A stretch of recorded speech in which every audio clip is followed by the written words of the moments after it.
keep up with their home. There's lots of services that we provide. 3 meals a day, and that's always been with our widowers because they typically don't cook or do laundry.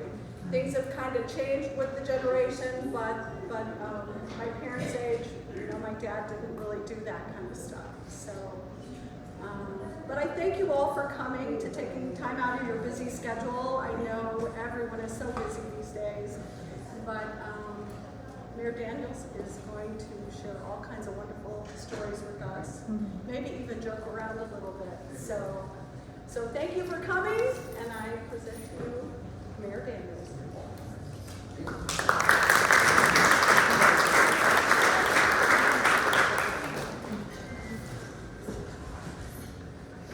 Well, good afternoon, everybody.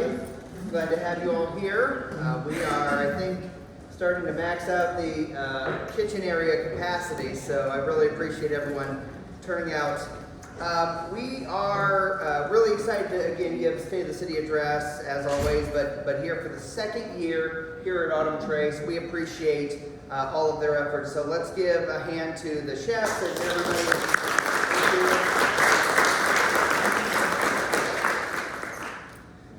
Obviously, it's a beautiful space, and as I understand, we are going to have some patio time after this. So if you want to stick around and really grill me on some major issues, or if you want to just chat about something that I've talked about, I think we're going to just hang out in the on the patio after this speech. So hopefully you'll be able to stick around. I also want to thank the Whitley County Chamber of Commerce Visitor Center for continuing to host the State of the City address.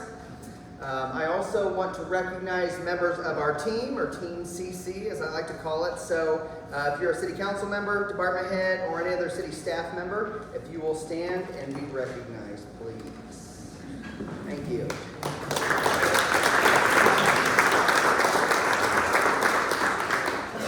So as you know, I have a great team that continually works for the betterment of our residents and obviously for the future of this community. Our path, our success, and our progress are because of the hard work of these and so many other individuals. Today's State of the City address is going to be a little different than the normal speeches that I've given in the past. I know that brings fear to many of your eyes right now, but while I'm kind of still going to give the overview of the past and the preview of the future, I'm also going to require a little bit of audience participation. Okay, so those people on this side of the room, you will not be able to see the TV screen, so I encourage you, if you have a smartphone and you'd like to participate, you can get out your smartphones. Everyone get out your smartphones if you can. If you've never used a QR code before, open up your camera on your smartphone. Lock it in on this, and it should take you to a registration type page, okay? Now, I'm going to be controlling that generally from my phone. This could all not work, but hopefully it will, okay?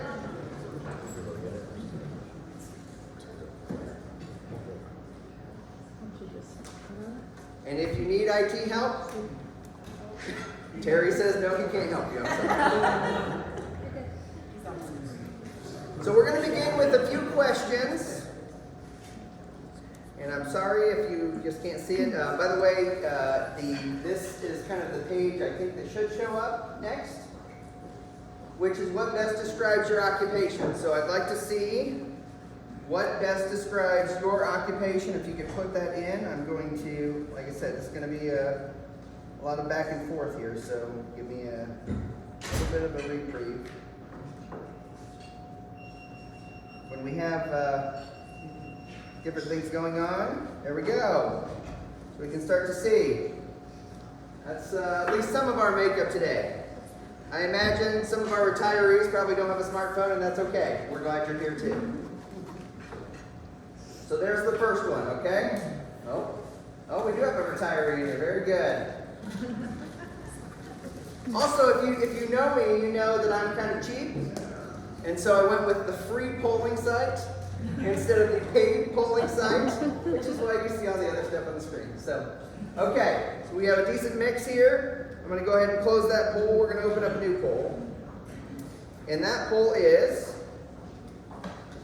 turn the page. Did it pop up on your screens? Okay, give one word describing why you live in Columbia City. If you don't live in Columbia City, I will take your answer as to why you live in Whitley County. Oh, someone's way too kind. That's probably my wife.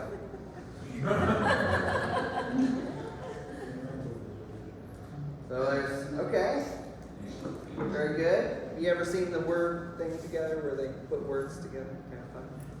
So you can see some of the things that are popping up: community, family, work, trails, schools, safe, yep. That's great. See, isn't audience participation so much more fun than just sitting here and listening to me room? Don't worry, that time's coming soon, so we'll... Okay, so now I'm going to go ahead and close that. And we're going to go to the final question, at least of right now. And that is, what's your favorite amenity in our community? Amenity. Amenity would be things you do, things you go to, things we built, things that are already built.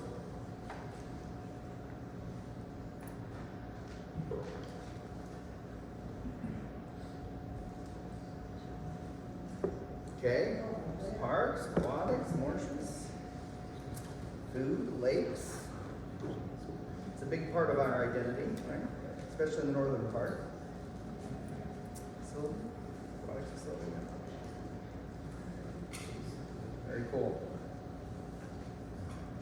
A lot of quality of life type things popping up with the reason of what your favorite amenity is here in our community.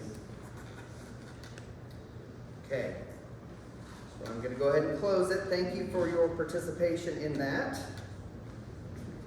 Go ahead and pop back over to my PowerPoint. And, nope.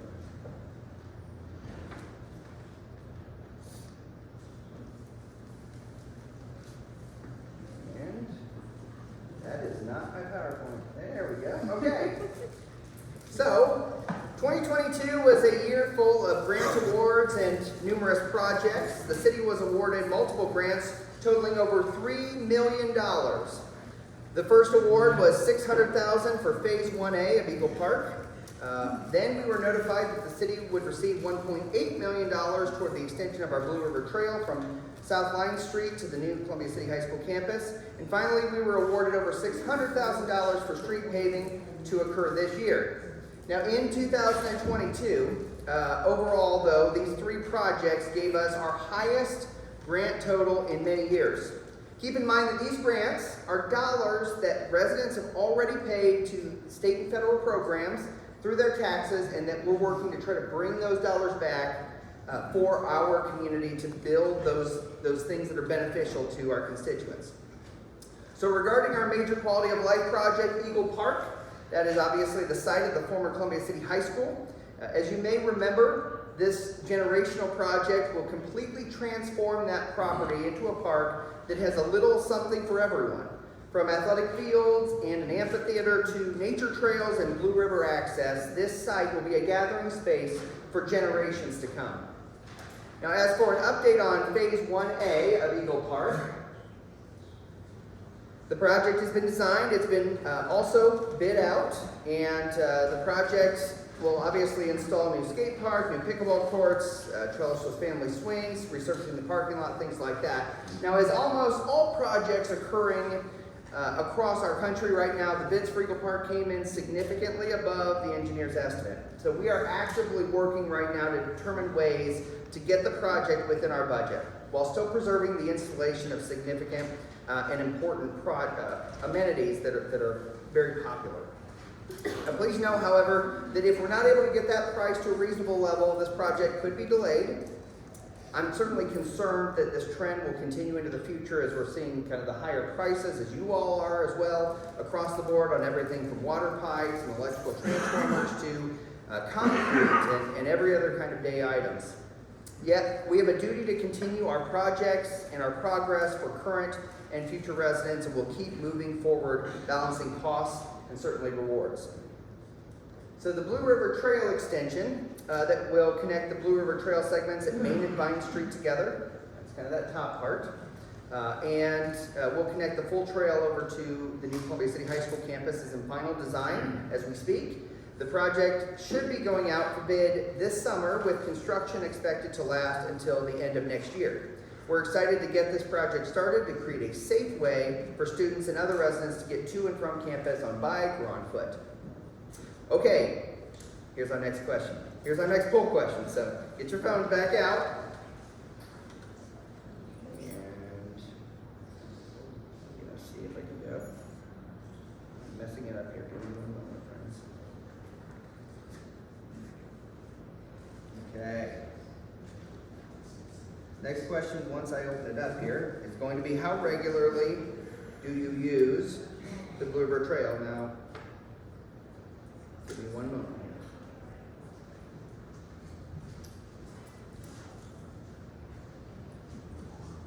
The best laid plans are not working right now.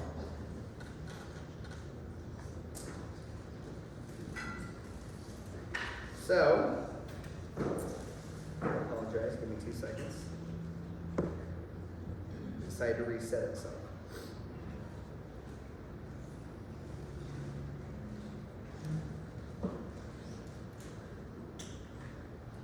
Here we go.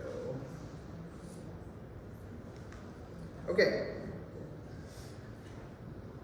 There, it should be activated now. So how regularly do you use the Blue River Trail? Give you a couple options: multiple times per week, once a week, multiple times per month, once a month, multiple times a year, or rarely / never.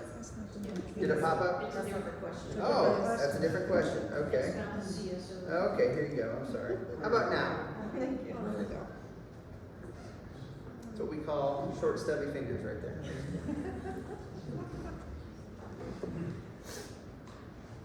Okay.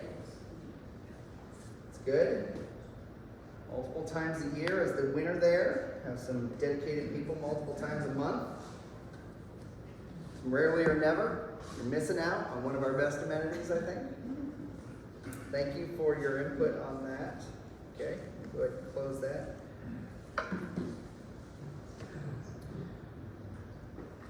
So appreciate that. Obviously, we have some people that use it fairly frequently in the year. Love to have more usage of it. So, go back to here.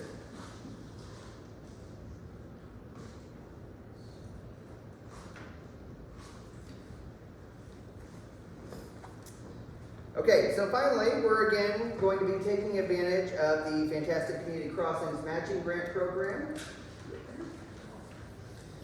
from the Indiana Department of Transportation. This program provides communities under 10,000 population with a 75-25 matching program up to $1 million. This program has been so beneficial for our community and allowed us to really make a huge improvement on our city streets, all for 25 cents on the dollar. So in 2023, we plan to pave numerous streets across the city with these dollars. So probably hard to see, but we both have the red are where we're going to be paving, and the yellow is where we're going to be doing, I think, crack seal and other pavement preservation. Certainly grants are great, but even without grants, we're working to invest the hard-earned tax dollars received from our citizens and businesses into making Columbia City a safer, more enjoyable, more prosperous community. One example of this is, of course, our public safety departments. As you're probably all aware, Columbia City continues to be one of the safest cities in Indiana. That's only the case because we have some of the best trained, well-equipped, and community-minded police, officers, firefighters, and dispatchers. 2022 was the 100-year anniversary of the formation of the Columbia City Police Department. From its humble roots to today, fighting crime has changed dramatically. Last year, our officers provided service for over 15,000 calls. We put a renewed emphasis on drunk driving and seatbelt usage thanks to a grant from the Indiana Criminal Justice Institute. We revamped the detective division and added a Sotoxa equipment, which is used for drugs just like breathalyzer is used for alcohol. We hired many officers, continuing the trend like the vast majority of police departments across the country, replacing officers who have either left our department or are choosing to leave the profession overall. Now, as you know, it continues to be a kind of a tough environment for police officers across the nation, but our community in general are very supportive of our officers and their work. Thankfully, we've attracted multiple lateral transfers from other departments who bring their skills and expertise to our department, with multiple transfers even having 10 years or more of public safety experience. In dispatch, we've continued to focus on raising the specialized skills of our dispatchers while keeping up with equipment improvements and changes. We replaced our headsets and made server upgrades for comfort and safety purposes. We also had an FBI audit on the security of our center and passed with flying colors. I'm so proud that we have continued to raise the bar in our community when it comes to answering and responding to citizens in their greatest hour of need. Now, in the fire department, we've implemented a new training program for newly hired firefighters. We've replaced multiple pieces of equipment and renewed the department's constitution and bylaws. You're also probably aware that our firefighters mounted a great advertising campaign with the goal of attracting more volunteer firefighters, and I'm happy to say that while we didn't quite meet the goal of 15, it was still a very successful campaign. Multiple new recruits are in the process of training and taking the test to serve our community as volunteers. Now, if you didn't see one of the many ads, here is a clip from that campaign.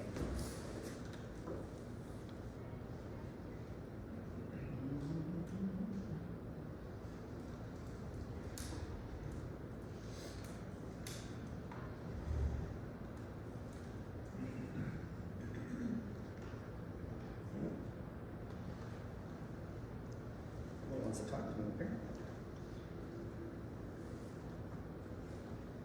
Hi, I'm Madison. I graduated from Polk City High School class of 2022. I went through the fire academy that they put on there, and before it was over, I realized that that was something that I was called to do. So since I've been on the fire department, I feel like a lot of people have been my mentors, but Howard Francis and Steve Sturgeon have really stuck out. They kind of go out of their way to help me and teach me new things, and they tell me all their stories, and that really helps me realize that this is what I want to do and really sets that. So we really need volunteers. We go on a lot of runs, and sometimes it gets really exhausting. If you are considering joining, they will put you through all the training that you need, and you'll have a great opportunity to help serve this community.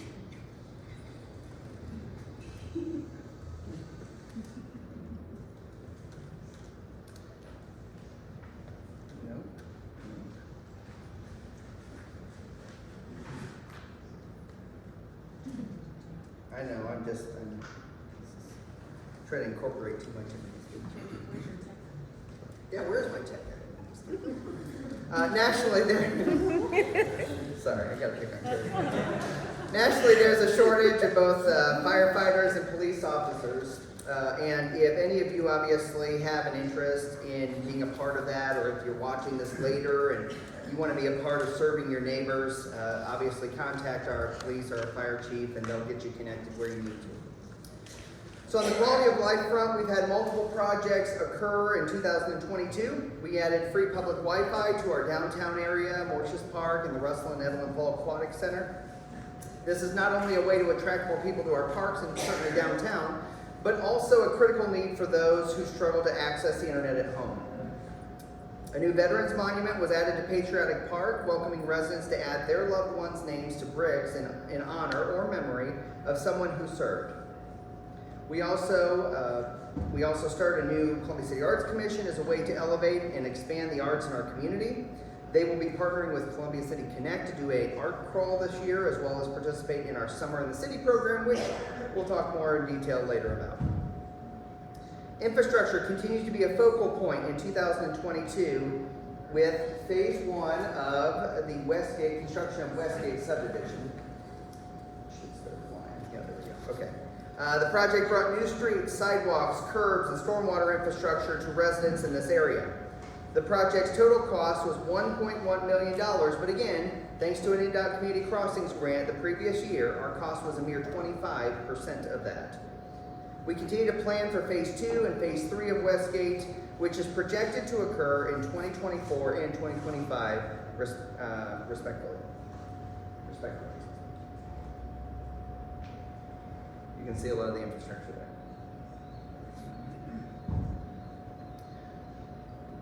Last year, we also finished the sidewalk replacement at City Hall. This project not only addressed ADA accessibility concerns and tripping hazards, but also installed additional ice melt lines in the sidewalk to ensure safety for customers in the wintertime while saving dollars in overtime and salt purchases.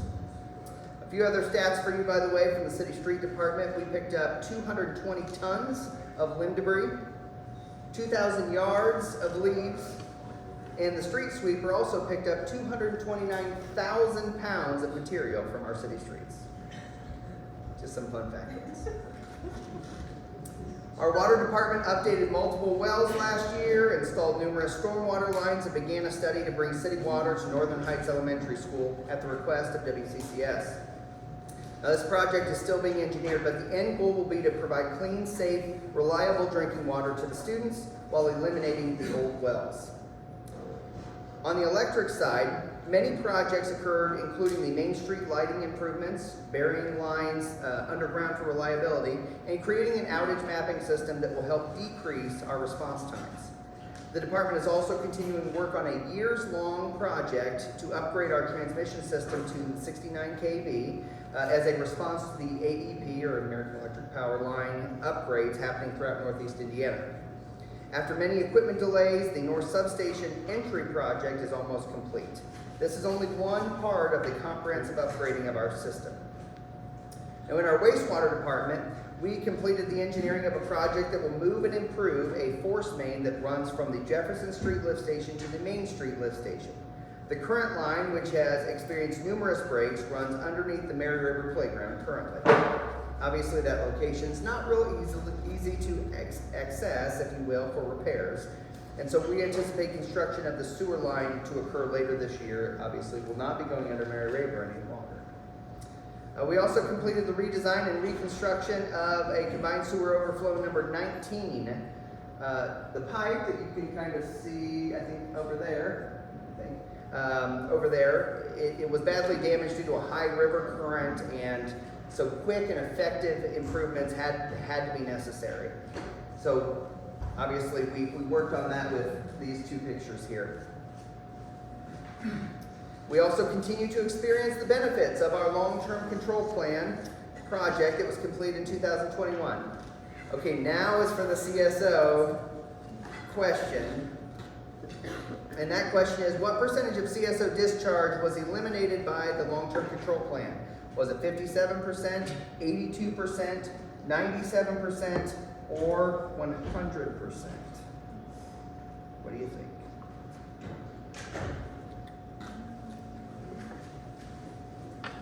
Mike can't answer. Okay.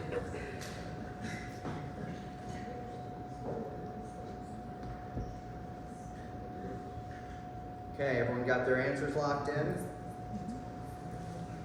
Okay, the answer is, let me show you.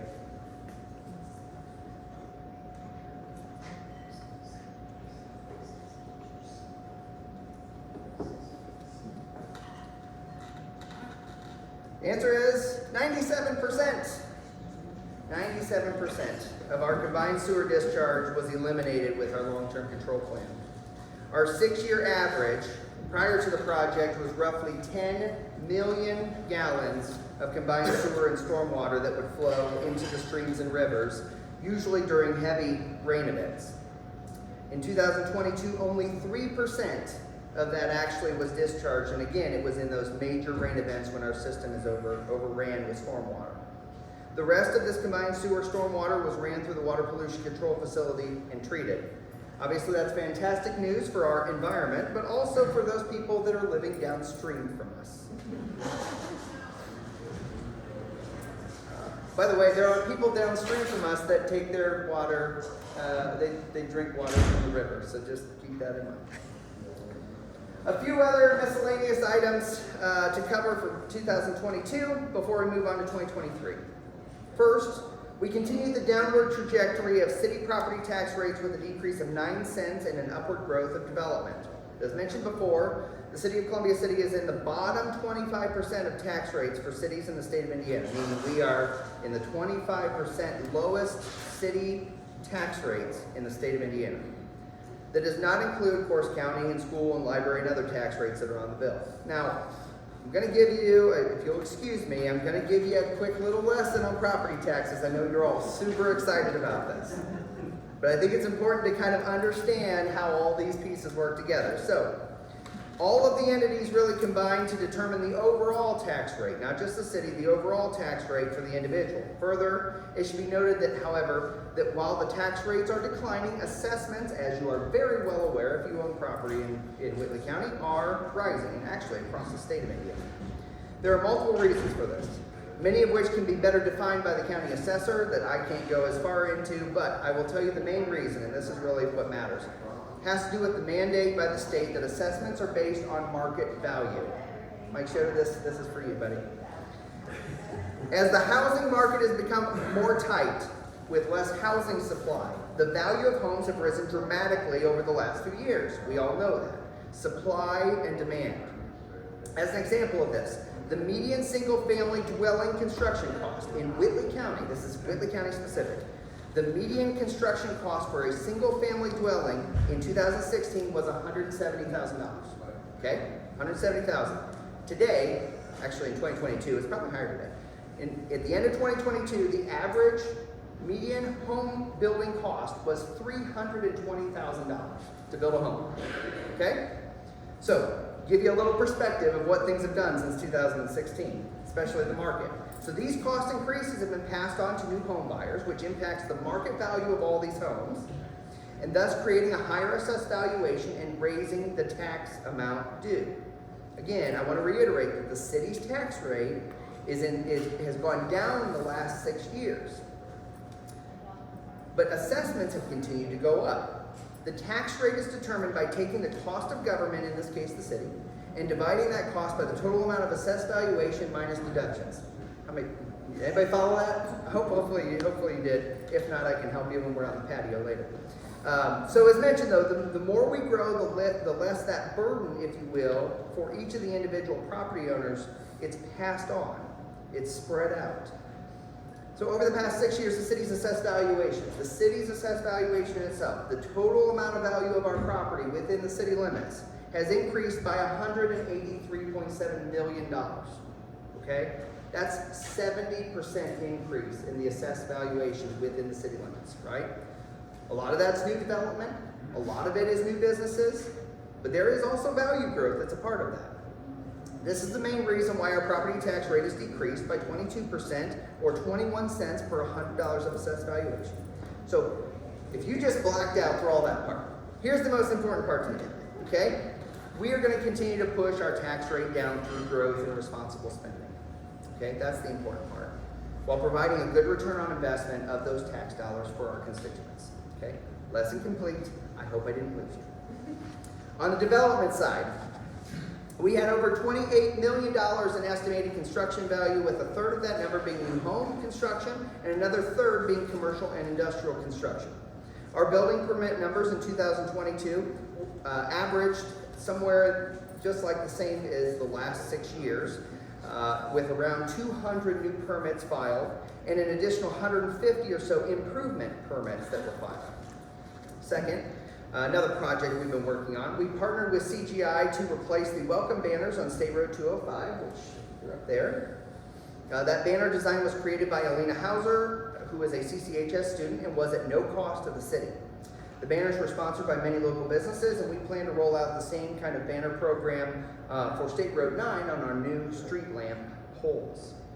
In 2022, our city council renewed our precincts and our council districts to accommodate growth and ensure balanced representation in city government. This is a mandate to occur every decade after the census, and thanks to the hard work of Jess Hockemeyer in the county clerk's office and members of our council, it was a quick and effective process. We welcomed multiple companies and restaurants to the city in 2022 as well. I'm so proud of our community. The steps we've taken together to move our community into the future is impressive. So impressive, by the way, that Columbia City was named one of the top 20 suburbs in the United States by Smart Asset for our safety, our quality of life, our affordability, and our job growth. Imagine that. The little Columbia City being nationally ranked. As I mentioned before, this isn't an anomaly. It's because of the hard work and dedication of our small businesses, our nonprofits, our team at the city, and of course, our residents. The tagline that we chose in 2015 is truer today than ever.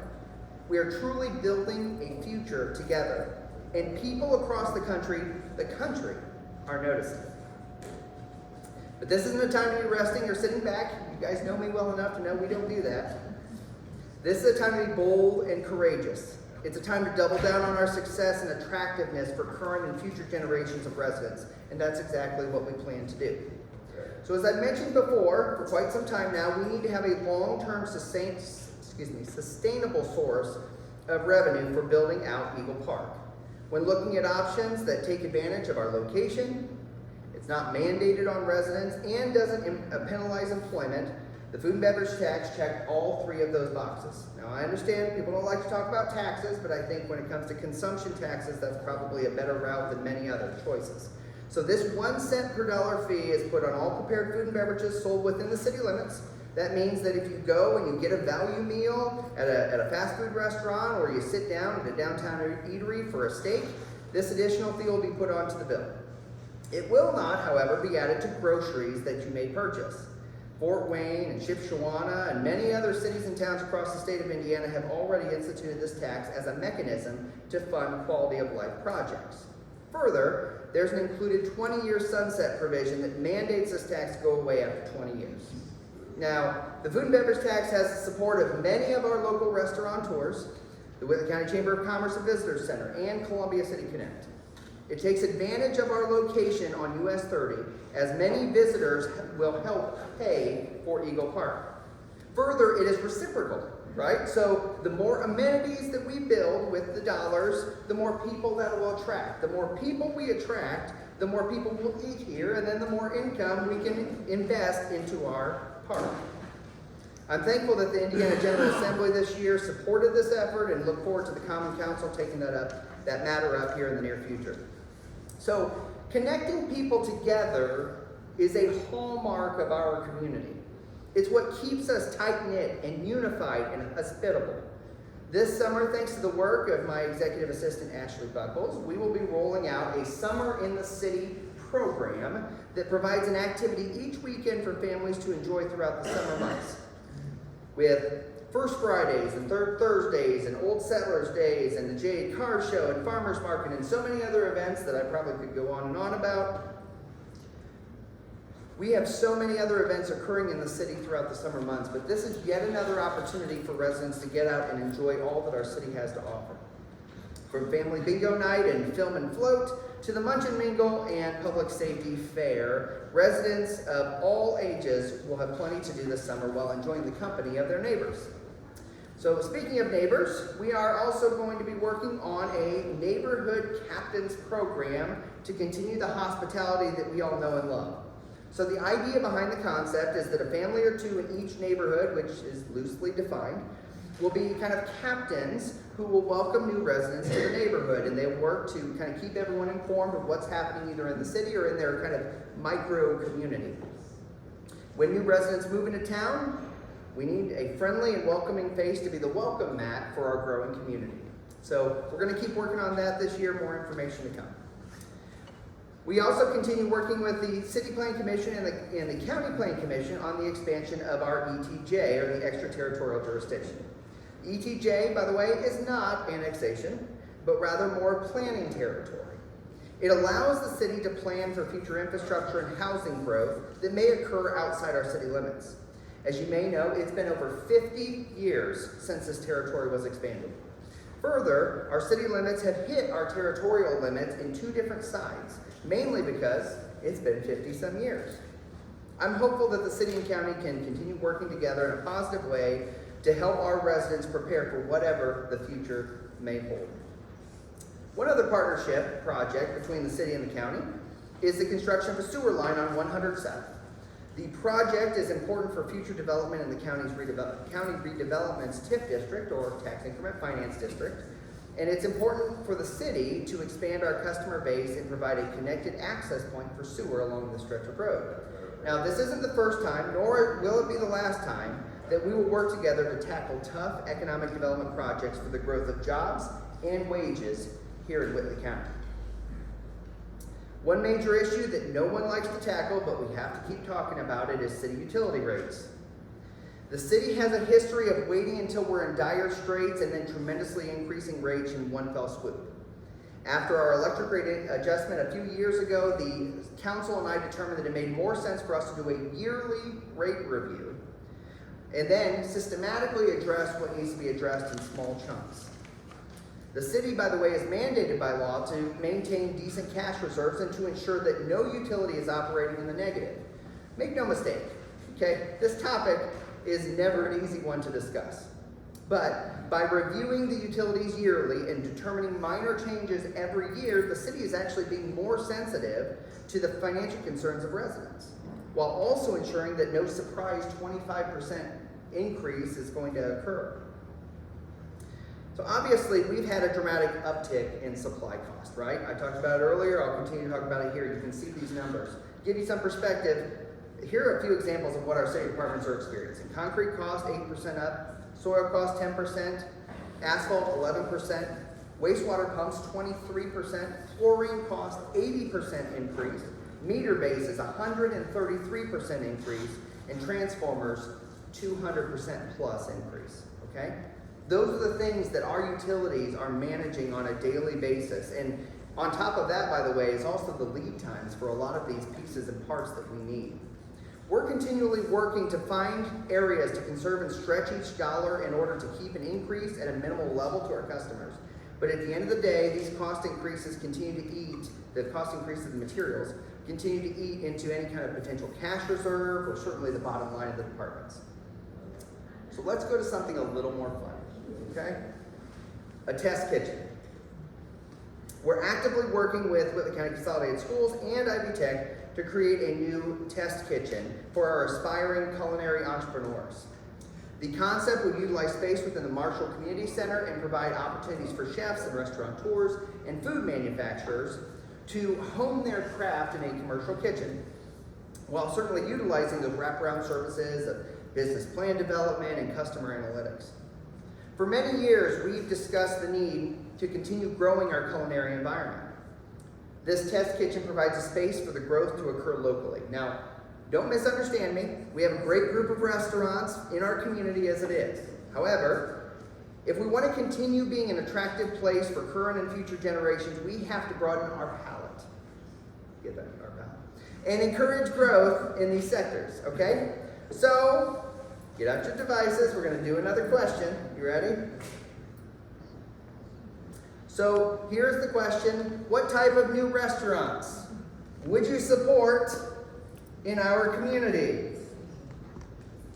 I think you may be able to give lots of different answers, but let's see what everyone's tied. I like it. There's my Italian. Does that say mayor's Italian? Is that what it is? Lots of good choices.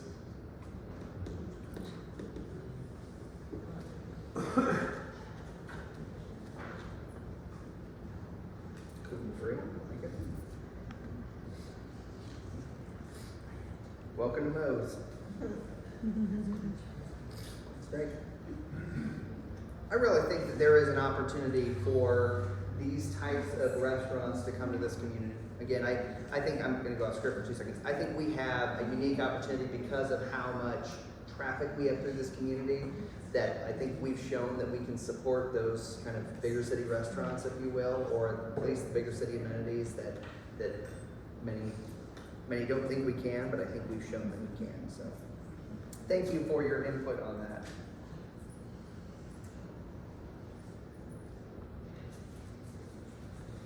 Okay. So, just did that one. So as I mentioned before, this isn't the time to sit back and enjoy the fruits of our labor. Instead, we need to be proactive in our planning and effective in our growth. You probably heard me say this multiple times. I have no interest to be like the Indy suburbs of Fishers or Noblesville or Carmel. Our growth must be measured, carefully consider and plan for. We must finish what we start, rather than be distracted by the fads of today. We must continue to invest taxpayer and ratepayer dollars wisely in long-term improvements. Most importantly, we will accomplish big dreams together. A rising tide raises all ships, and we need to make sure that all ships truly are rising as our community grows and improves. Now, before I give you the adjective that I selected that describes the state of our city, last question on your phones. I want you to give me a word or two that finishes this sentence. The state of our city is.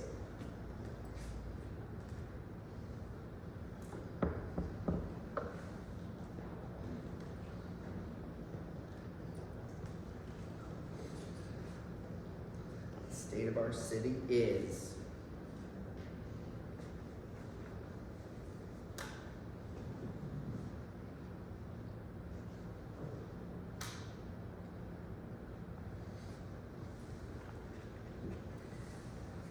I will say I did try to bias you this whole speech, by the way. Just a little bit. Yes. Nice. Great adjectives. I like it. I like it a lot. I will tell you, as I have reviewed the past year and I look ahead, all of those words obviously fit very well into the word that I'm going to say here. It's apparent to me that the state of our city. Oh, I better switch it. Yeah, they did.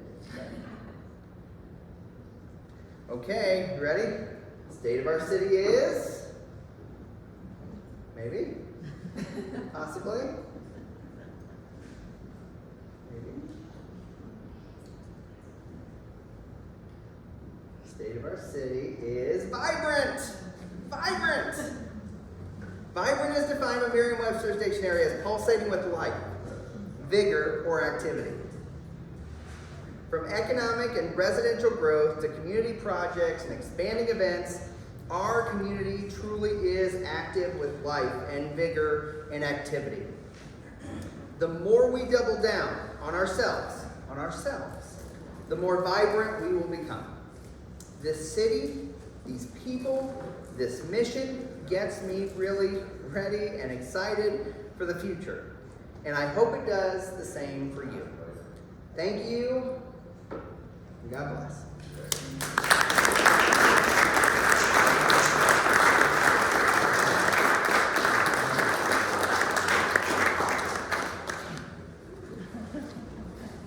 Thank you so much for joining us this afternoon. We truly appreciate the time that you've given us. We are going to open up the patio. Please feel free to stay. We have plenty of food, plenty of drinks. Any questions? If you would like to take the visitor's guides, they're on the table. If you would like some more from Whitley County's Chamber of Commerce and Visitor Center, I have plenty of them. We're very proud of it. We're getting a lot of attention. Whitley County has been requested to be represented at the Welcome Center, at the Indiana Welcome Center, and at the State House, and so it's been extremely privileged to be able to represent through the Chamber of Commerce. So thank you, Mayor, for this afternoon, and thank you everyone for attending. I truly appreciate it, and please enjoy the rest of your afternoon.